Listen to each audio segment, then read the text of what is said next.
Hello and welcome to another Stellarian Games video. In this episode, we're going to be taking a look at some more tools. In this case, we have some circle cutting jigs that I use with my hotwire table. So we'll be going through some of the details, not the actual construction because I've had these constructed for quite a while, but just some of the details on how you might want to construct some of them for yourself, and then show you how they're actually used as well. Let's go to the crafting table. Okay, the first tool we're going to be looking at is a flat circle cutter. This is used for large flat pieces and turning them into circles.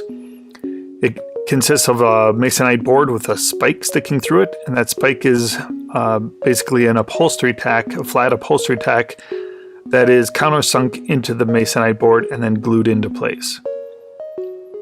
There is a slit cut into that board, and that slit will go down the wire to whatever depth that you want. In this case, I have it set, those red markings are just inch markings that I have on the board. And you just set the styrofoam, you start cutting in just a little bit and then poke it into that spike. It'll cut the diameter of the circle as determined by that red marking.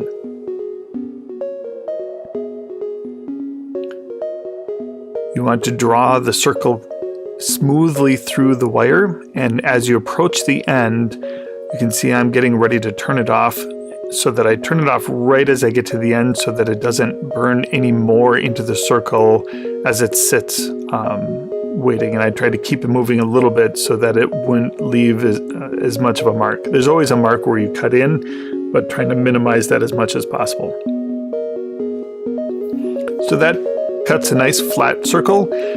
You end up with a spike hole in your piece, but for the most part I can work around that.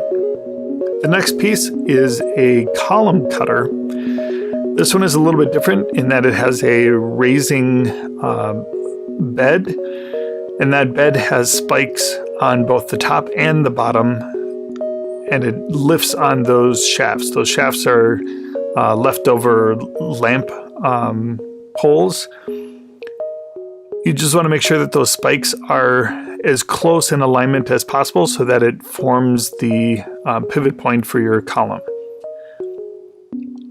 You can see those shafts going all the way through with the top board and a bottom board and the lifting one in between.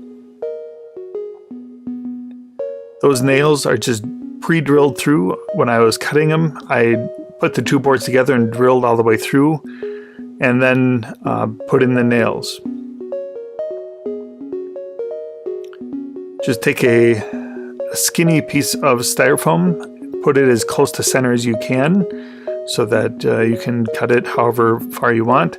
This one I'm not as precise with in terms of getting the right depth, and that's something I'll need to work on. But you just cut in just like the other one and then start spinning this. Because it is spiked on both ends, it holds it pretty well in place, and you can get a nice smooth cut. You're cutting through a lot more material, so you have to go a little bit slower so that your wire doesn't end up warping through the piece and kind of bending a little bit as you cut. So I'm going as slow as I can, and then as soon as I get to the end, I try to pull the piece away from it a little bit back and then turn off the heat again. Peel back the outside layer so that you can get it off from the wire, and you're left with a styrofoam column.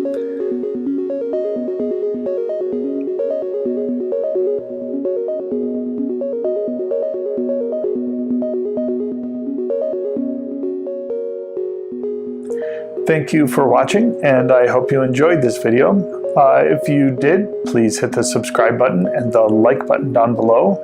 And while you're at it, you can check out some of the other videos that I have on the Stellarian Games channel.